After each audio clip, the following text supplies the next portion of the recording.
불안의 시대에 부활을 믿는다는 것은 오늘 말씀 제목입니다. 오늘 본문은 매우 조용해 보이지만 사실은 굉장히 큰 소리가 나는 장면을 담고 있습니다. 겉으로는 아무 일도 일어나지 않는 것처럼 보이지만 그 안에는 인간 존재의 가장 깊은 감정이 요동치고 있습니다. 오늘 본문을 보시면 문이 닫혀 있습니다. 이 문은 단순한 나무 문이 아니라 제자들의 마음 문이라 할 수 있어요. 19절에 유대인들을 두려워하여 문들을 닫았다. 문을 닫았다.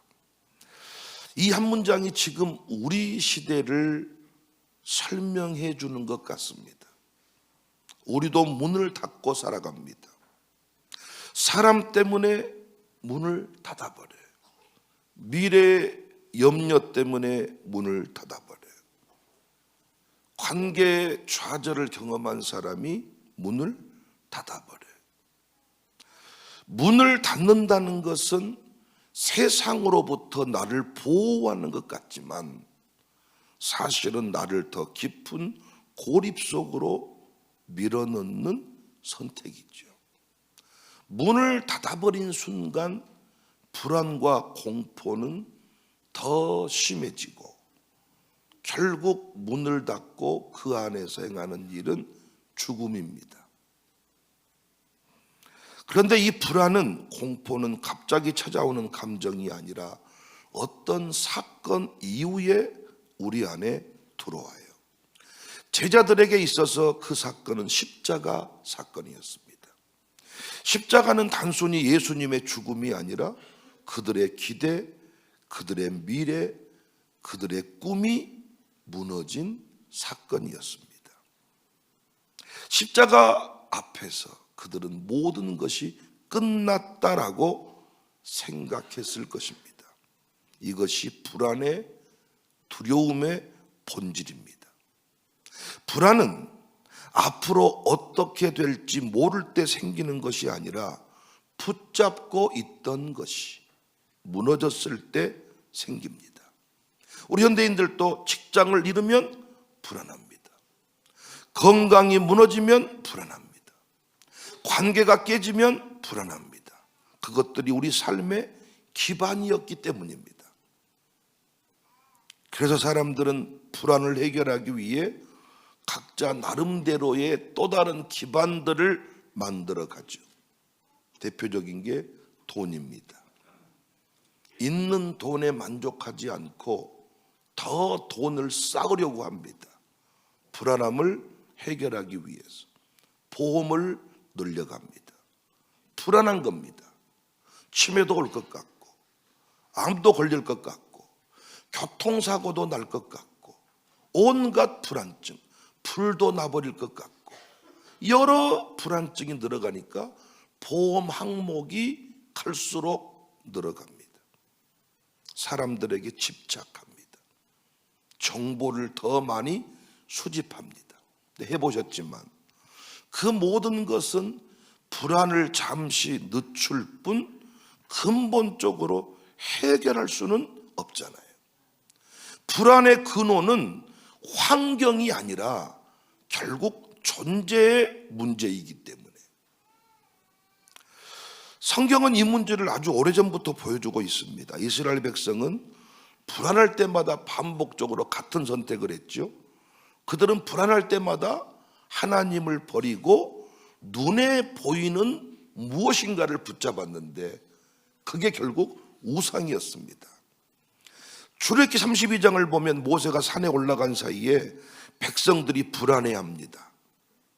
그때 그들이 모세의 형님을 앞세워서 한 일이 뭐예요? 금송아지를 만들었습니다. 일어나라, 우리를 위하여 우리를 인도할 신을 만들어라. 이 말은 단순한 우상 숭배가 아니라 이 말의 본심은 이렇습니다. 우리가 매우 불안하니 안심할 수 있는 장치를 하나 만들어 보자. 여러분은 불안을 극복하기 위해 어떤 장치를 두고 계십니까? 각자 나름대로의 불안을 달래는 장치들이 있을 겁니다. 어떤 사람은 자식을 바라보면서 네가 있으니 불안하지 않다. 보험을 바라보면서 네가 있으니 끄떡없다. 또 여러 막 인간관계를 바라보면서 이 모임도 내가 회장, 이 모임은 부회장, 저 모임은 내가 뭐 고문, 끄떡없다. 판사도 알고 검사도 알고 의사도 하니까 불안하지 않다. 이스라엘 백성은 금 송아지를 만들었어요. 그러니까 불안은 항상 보이는 걸 찾게 만듭니다. 그래서 사람들이 하나님보다 돈을 더 좋아하는 거예요. 하나님은 안 보이고 돈은 보이기 때문에. 말씀보다 데이터를 더 신뢰합니다. 모든 사람들이 요즘에 챗GPT를 의존하며 살아갑니다. 궁금한 걸 다 물어봐요. 그런데 지금도 챗GPT가 엉뚱한 소리 한다는 걸 모르더라고. 그리고 가장 중요한 건 하나님의 뜻을 몰라. 챗GPT는 지 마음대로 답했다가 야, 너 왜 이렇게 답했어? 이렇게 답해줘야지. 그럼 금세 살 공리를 하죠. 그 말이 옳습니다. 내가 이 부분을 놓쳤습니다. 너 조금 전에는 왜 그렇게 말했어? 네, 제가 조금 이런 부분을 실수한 것 같습니다. 그리고 금세 또 말을 바꿔요. 야, 다시 생각해 보니까 조금 전에 그 말이 옳았던 것 같은데? 그럼 또 뭐라고 말한 줄 아세요? 예, 그 말이 100번 옳습니다. 너 왜 왔다 갔다 해? 아닙니다. 여러분 해보시라니까요. 하나님의 뜻만 영원한데 챗GPT는 하나님의 뜻을 알지 못해요. 그래서 기도보다 챗GPT를 더 의지하는데 웃기는 이야기죠. 분석을 해가지고 내 아들 딸들이 어떤 대학에 갈 수는 있겠지만 그 대학에서 살아남고 그 대학에서 승리하는 것은 하나님의 은혜잖아요. 결혼정보회사에 서로 데이터 성격을 분석해가지고 결혼까지는 시켰다고 쳐요. 맞춤형 결혼. 근데 여러분, 맞춤형 결혼을 했다고 결혼 생활이 잘 됩니까? 어느 날 갑자기 내 부인이 미워 보이는데 어떻게 합니까? 어느 날 내 남편의 숨소리까지 듣기 싫은데 어떻게 합니까? 근데 반대 경우도 있잖아요. 저 집은 참 서로 안 맞는 것 같은데 잘 살아. 저 남편은 참 잘생겼는데 부인은 참 웃기게 생겼어. 어제 부인은 참 예쁜데 남편은 꼭 뗄남군 같아. 그런데 어떻게? 서로 좋다는데. 이 좋다는 데가 뭐예요? 이 좋다는 게 뭐예요? 이게 은혜거든요. 은혜가 다 떠나신 것 같아요. 아멘을 못한 거 보니까 죽을 맛인가 봅니다. 자동차는 팔아버리면 되는데 중고차라도 사면 되는데 그래서 결혼을 잘해야 됩니다. 이럴 때 아멘을 아주 세게 할 수 있을 그런 결혼을 하셨어야지.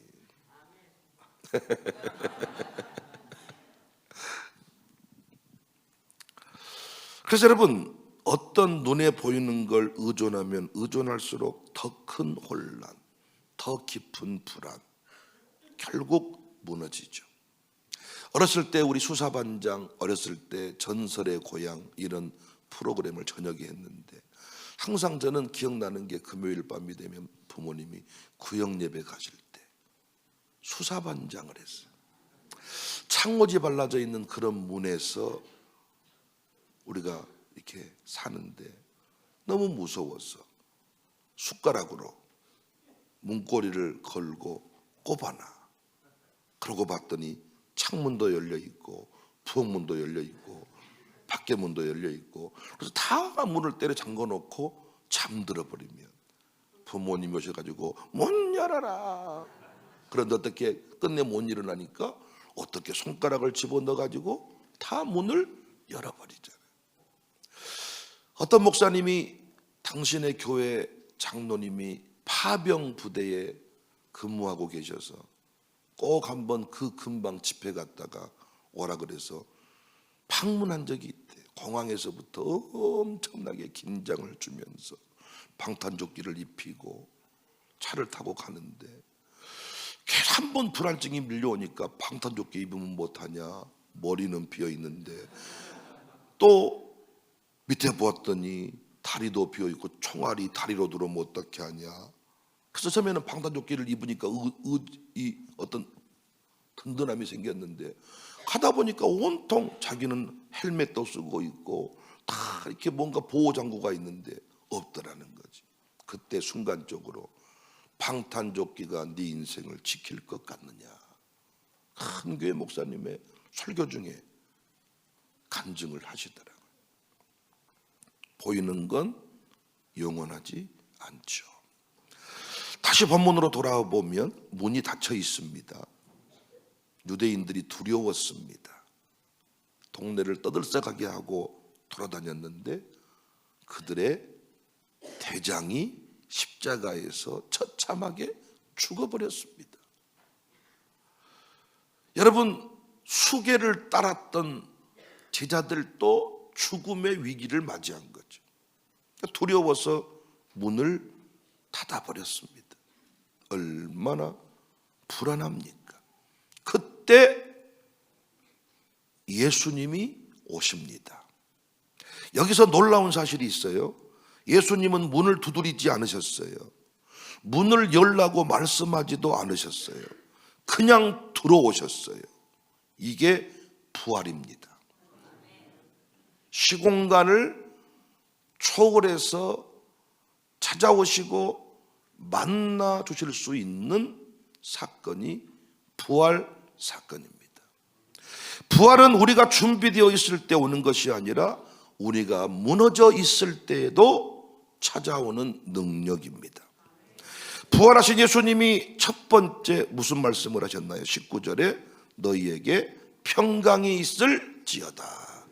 이 말씀은 단순한 인사가 아닙니다. 이 말씀은 불안에 대한, 문을 닫아버린 인생에 대한 하나님의 답입니다.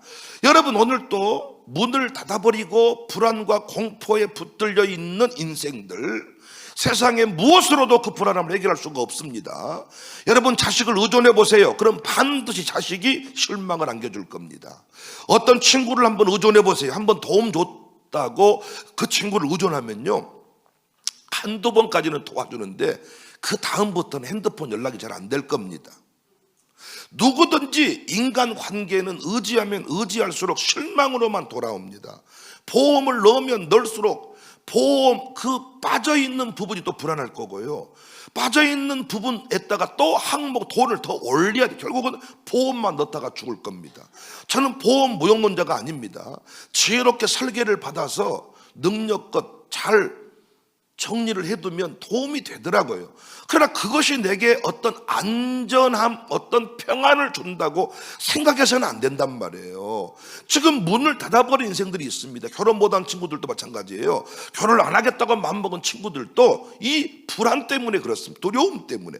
누가 나 같은 것에게, 누가 나 같은 사람하고 결혼하겠느냐, 이런 불안이 있는 거예요. 그런데 이 불안한 인생들에게 주님이 지금 해결책을 보여주셨는데, 문을 열고 노크하고 들어오신 게 아니라 그냥 시공간을 초월하여 들어오셔서 너희에게 평강이 있을지어다. 여기 평강은 히브리어 샬롬의 개념인데, 여러 차례 말씀드렸죠. 평강은 문제가 없는 상태가 아니라 하나님과의 관계가 회복된 상태. 예수님은 지금 환경을 바꾸지 않았어요. 문도 그대로입니다. 상황도 그대로입니다. 그런데 부활의 주를 만난 제자들의 상태는 바뀝니다. 부활의 주님이 그들 가운데 찾아오셨기 때문에 그때부터 그들은 문을 열고 나올 수가 있었습니다. 불안과 두려움은 환경이 아니라 임재로만 해결이 됩니다. 문제가 해결되면 평안해지는 게 아니에요. 인생은 문제의 연속이란 말이죠. 자녀 문제가 해결되면 건강 문제가 오고, 건강 문제가 해결되면 자녀 문제가 오고, 자녀 문제가 해결되면 경제 문제가 오고, 우리나라가 문제가 없으면 세계 전쟁이 일어나고, 그 전쟁이 해결되면 또 내 인생이, 내 건강이 무너지고, 이 문제의 연속인데, 이 문제 때마다 임재를 경험하면, 부활의 주님을 만나면, 부활의 주님이 내 곁에 서 계심을 인식하게 되면 그때부터 우리는 평강을 누리게 된 줄로 믿습니다. 그래서 불안한 이 세상에서 필요한 게 사재기가 아니에요. 부활의 주가 주시는 평강입니다. 여러분, 지금 전쟁, 세상은 전쟁의 소용돌이에 빠져가지고 뉴스를 한번 봐보세요. 그러면요, 여러분, 이미 기름 나오는 모든 탱크들을 다 지금 불바다를 만들어서 앞으로 이 기름값이 언제 떨어질지 모르겠대. 언제 어떻게 세상에 이 전쟁이 끝나도 그 유전에서 다시 기름이 나오기까지는 꽤 오랜 시간이 걸릴 것 같대. 여러분, 9시 뉴스를 꼬박꼬박 한번 보십시오. ITN 뉴스를 24시간 나오니까 하루 종일 한번 쳐다보고 있으십시오. 얼마나 불안과 공포가 밀려온 줄 아십니까? 벌써부터 사재기가 시작되었어요. 쓰레기 종량제 봉투가 독이 나기 시작했습니다. 이게 무슨 짓입니까? 세상 사람들이 매우 큰 소리를 치지만은 문제만 터지면 불안과 공포에 붙들려서 최첨단을 이야기하지만 전쟁 총소리 한 방만 나도 벌벌 떤다는 것을 우리가 알 수가 있잖아요. 여러분, 이 불안의 때에 필요한 게 뭐냐? 부활의 주가 주시는 평강입니다. 솔직히 우리도 불안이 없는 건 아니죠. 그런데 재밌는 건 뭡니까? 엄청 불안했다가도 설교를 한번 딱 들으면 금세 우리는 평안해집니다. 엄청 불안했다가도 기도를 깊이 하고 응답을 딱 받으면 평안해집니다. 어떤 때는 제가 병원에 신방 갔다가 위로받고 올 때가 많다 그랬죠. 이미 그분은 병상에 누워서 이 모든 사건을 다 예수 그리스도의 이름으로 해석을 한 거예요. 병상에 찾아오시는 주님을 만난 거예요. 담임 목사는 신방 가기까지 시간적 제약도 받고 공간적인 제약도 받지만 우리 주님은, 부활의 주님은 시공간을 초월하셔서 찾아오십니다. 병상에서도 만나시고, 우리 이동환 집사는 전투기 비행 중에도 만나고, 운전 중에도 만나고, 어제 우리 샬롬 친구들은 검정고시 치르는 시험 현장에서도 만나고, 또 우리 아들들 군 복무 중에도 만나고, 부모님은 면회 한번 가려면 시간을 정하고 수시간 동안 차를 타고 가서 서류를 내고 절차가 복잡하지만은 우리 주님은 오늘 또 즉시 찾아가서 임재하실 수 있는 분임을 믿으시지요. 그러니까 우리도 불안함이 있어요. 공포가 있어요. 근데 그 불안과 공포를 어떻게 해석합니까? 어떻게 해결합니까? 사재기를 합니까? 어떻게 해결합니까? 이 동네를 이사 갑니까? 다른 좋은 지진 안 된 지대로 갑니까? 미사일이 와도 안 닿는 곳으로 갑니까? 그럴 수 없어. 아무것도 할 수 있는 게 없어. 그때 우리가 할 일이 뭐예요? 기도하고 말씀 듣고 예배하는데 놀랍게 평안이 임하잖아요. 이 불안의 시대에 문을 닫고 있는 이 시대에 그 불안을 해결할 수 있는 유일한 답은 부활의 주가 주시는 평강인 줄로 믿습니다. 할렐루야. 여기까지는 다 아는 내용이죠. 그 정도는 우리도 알고 있는데, 근데 저는 오늘 본문의 그 다음 장면이 너무너무 은혜가 됐어요. 아, 부활은 평안을 주는구나, 예배드리면 평안이 있구나, 다 알아. 그래서 여러분도 이 새벽에 나오신 거예요. 지금 이게 지금 주일 대예배인지 새벽 예배인지 모를 만큼 나오셨어. 오늘도, 어제도 우리 그 비가 내리는데 양림동산에 진짜 나는 우리 교인들 대단하다고 생각해. 우리 장로님들 대단하다고 생각해. 십자가를 지라 그러면 십자가를 지고, 운동장 주차 관리하고 다 나와서 우리 일본으로 자리를 채워가는 민족이 청사민족이야. 진짜 우리 아이들이 와서 노래하고 막 웅성웅성하고, 비가 오는데 과연 이 행사가 되겠느냐 하는데 다 우리 아이들과 파워 찬양팀이 연합으로 찬송을 부르기 시작하니까 금세 양림동산의 예배 현장은 영적인 분위기로 바뀌어요. 진짜 대단한 동네입니다. 우리 그거 다 알고 있어. 예배할 때, 그래서 양림동산에도 비가 와도 모이는 거예요. 하여튼 어제 안 온 인간들은 잘 살아보세요. 네, 아주 그냥 진짜로 아주 그냥 아이쿠. 내가 이런 출석 체크를 안 했습니다만은 분명히 권사님 중에 또 안 온 권사가 있었을 거예요. 부탁드려요. 은퇴 권사로 가든지 제발 집사님만 하세요. 예? 비 오는 날 양림동에 애들 또 모이는데 권사님이 왜 와나? 진짜 내가 출석 체크를 안 해서 오늘 이렇게 자유롭게 말하지만은 내가 출석 체크를 했으면 오늘 흥분해서 말할 거예요. 제발 은퇴해요. 그냥 꼭 70 먹어서 은퇴하지 말고 권사 못 하겠으면 돈 벌러 다닐라 뭐 그냥 은퇴 권사로 가시라니까. 그리고 그냥 다시 집사님 해. 그냥 집사는 마음대로 하는 거예요. 설이 맞은 집사님은 마음대로 사는 거야. 나오고 싶으면 나오고 그냥 하세요. 그냥 아주 그냥 안수 집사라고 강조하려고. 안수 집사, 집사라고 쓰면 설이 집사랑 구분이 안 돼. 안수 집사. 안수 집사면 뭐돼? 비 오는데 양림동에 안 모이는데. 하여튼 우리가 예배할 때 기도할 때 주시는 평강이 있다고 믿으니까 그렇게 달려다니는 거거든요. 그런데 거기서 끝이 아니에요. 오늘 본문을 보니까 두 번째 주님이 하신 말씀에 제가 은혜를 받았어요. 21절에 아버지께서 나를 보내신 것 같이 나도 너희를 보내노라. 이 장면이 나는 진짜 너무 놀랍더라고요. 지금 제자들은 어떤 상태입니까? 두려움에 떨고 있습니다. 문 뒤에 숨어 있습니다. 아무것도 할 수 없는 상태입니다.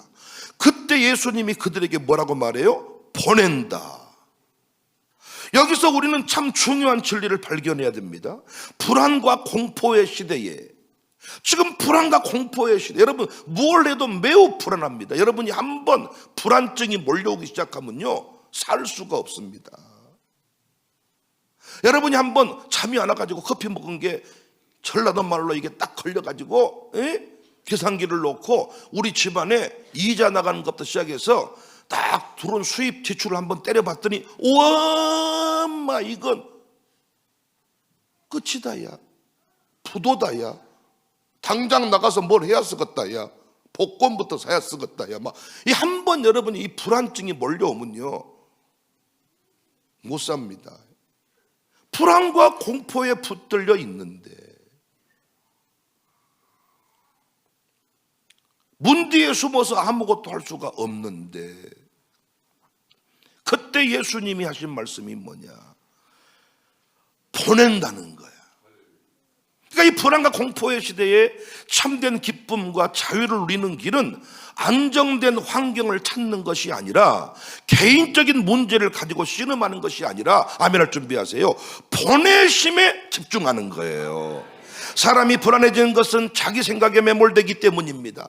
자기 경제에, 자기 집에만, 자기 아들, 딸에만 매몰되기 때문입니다. 내가 어떻게 되지? 내 미래는, 내 상황은 내가 바르게 가고 있나? 내 새끼는 정말 속도가 지금 제대로 나고 있나? 여기에 내 관점으로 내 새끼를 바라볼 때 내 새끼는 지금 심각한 상태야. 내 문제에 집중할수록 불안은 커지는 거예요. 그런데 보내심에 집중하면 불안은 힘을 잃어버립니다. 안타깝게도 불안의 때가 오면 사람들이 보내심에 집중을 한 게 아니라 사명을 놓아버려요. 섬김을 멈춰버려요. 사역을 줄여버려요. 지금 경제 파동이 또 일어나니까 교회들마다 사역을 줄여버리려고 할지 모르겠습니다. 여러분도 마찬가지입니다. 항상 코로나 한파가 온다, 경제 한파가 온다, 유가가 오른다. 그때마다 하는 일이 뭐냐? 사역을 줄이려고 그래. 섬김을 줄이려고 그래. 가정교회도 밥 먹지 말고 우리 빵으로만 먹어보자. 꼭 먹어야만 좋은 거 아니지 않냐? 또 빵으로 하다가 나중에 이제 그냥 차 한 잔만 먹으면 어떠냐? 뭔가를 줄여가지고 경제 문제를 해결해보자. 캠프도 가지 말자. 캠프 가면 몇백만 원이 깨지는데 캠프 가지 말고 선교원금을 해보자. 놀란 건 뭔 줄 아세요? 캠프도 못 가고 선교도 끝나요. 해봐서 알잖아요, 여러분. 교회가요, 한 번 계산기 잡고 몸부림치기 시작하잖아요. 아무것도 못합니다. 여러분도 어때요? 양림동산에 어제 나오셨는데 밖에 나오기까지는 비가 어떠냐, 천둥이 치냐, 가기 가려면 어쩌냐 하는데 비옷 입고 우산 쓰고 현장에 나와보면 어때요? 아무것도 없어요. 그냥 기쁨과 평강과 은혜만 있는 거잖아요.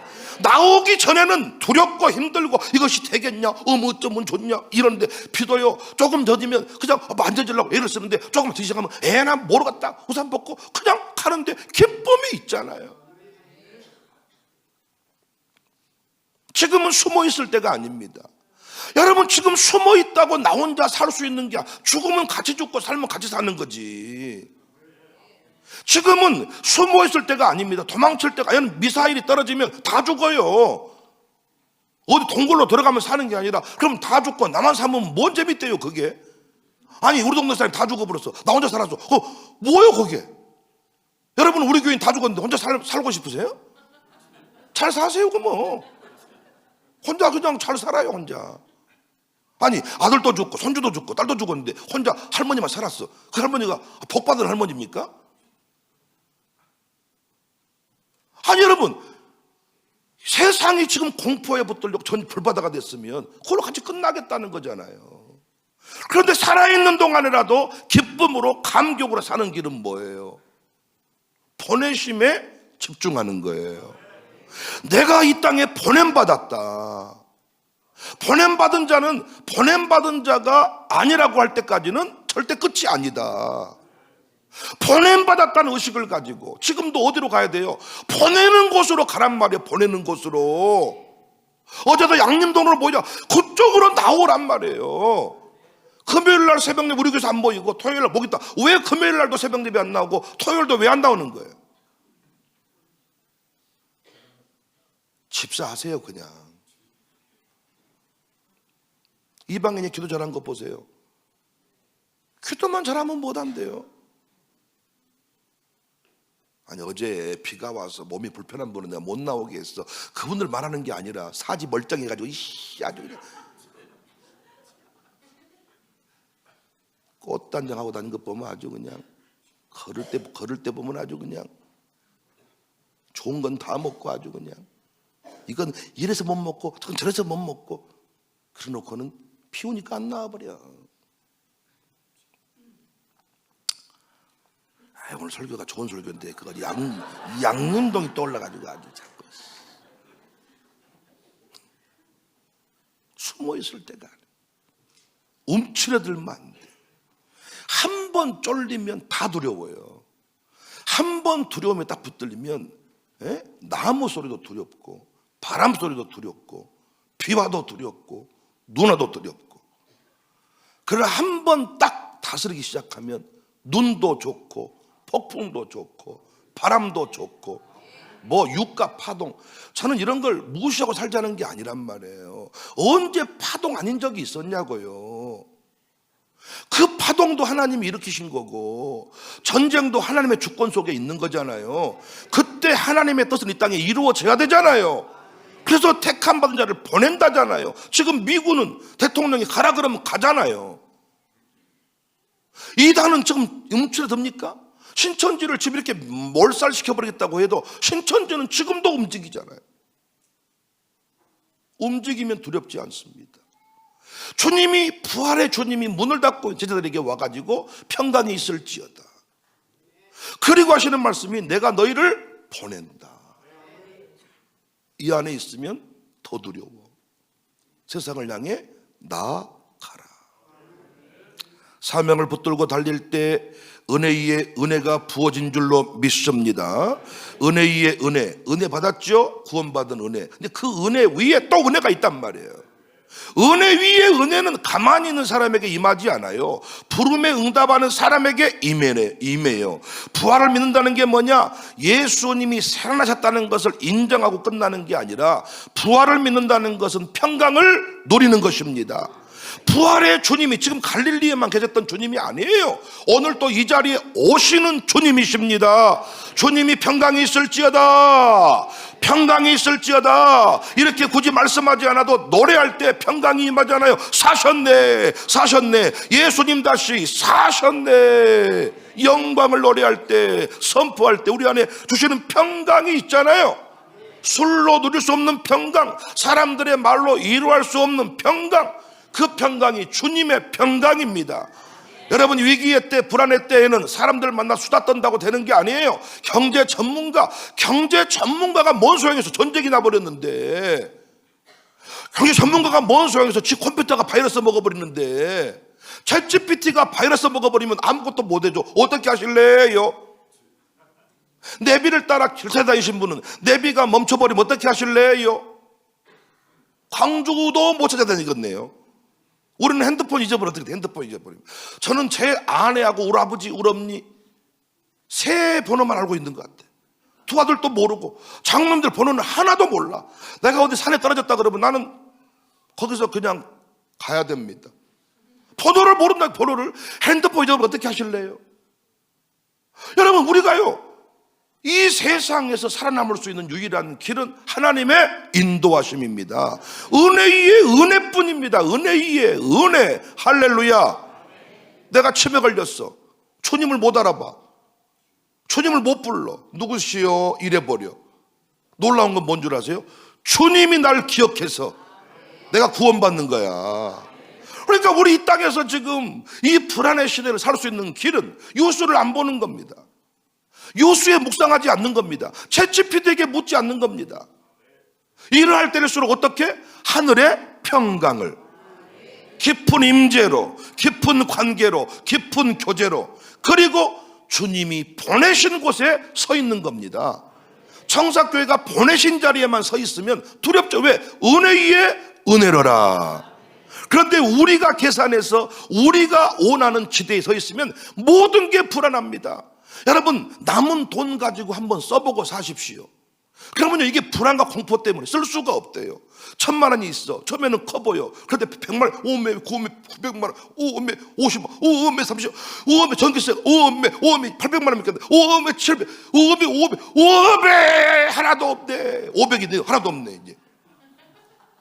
그때부터 양말 안 신고 살고, 보일러 꺼버리고, 에어컨 꺼버리고, 커피 안 마시고, 친구 다 끊고, 480만 원, 20만 원 떴다가, 교회 안 가고, 가정교회 안 나가고, 차 안 타고, 애 학교 안 보내고, 370만 원,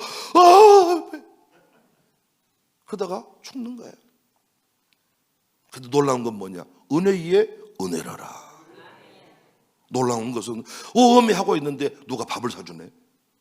오매했는데 누가 또 커피를 사주네. 오매했는데 또 갑자기 정부가 뭐 지원금을 주네. 오매했는데 어떻게 보니까 또 애가 원래 멍청한 놈인데 갑자기 장학금을 타버리네.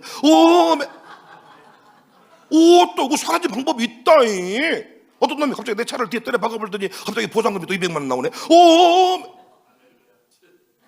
이래저래 좀 케이스가 좀 그렇습니다만은, 또 갑자기 지나가다가 그냥 복권을 샀더니 복권이 100만 원 맞아버리네. 사업이 갑자기 생각지도 못한 사람이 갑자기 주문을 막 500만 원 채워버리네. 아니, 갑자기 뭐 이런 일이 있다냐? 은혜 위에 은혜. 우리 날마다 경험하지 않습니까? 부활했다는 걸 역사적으로 증명할 필요는 없어. 증명해도 안 믿으려면 안 믿으니까.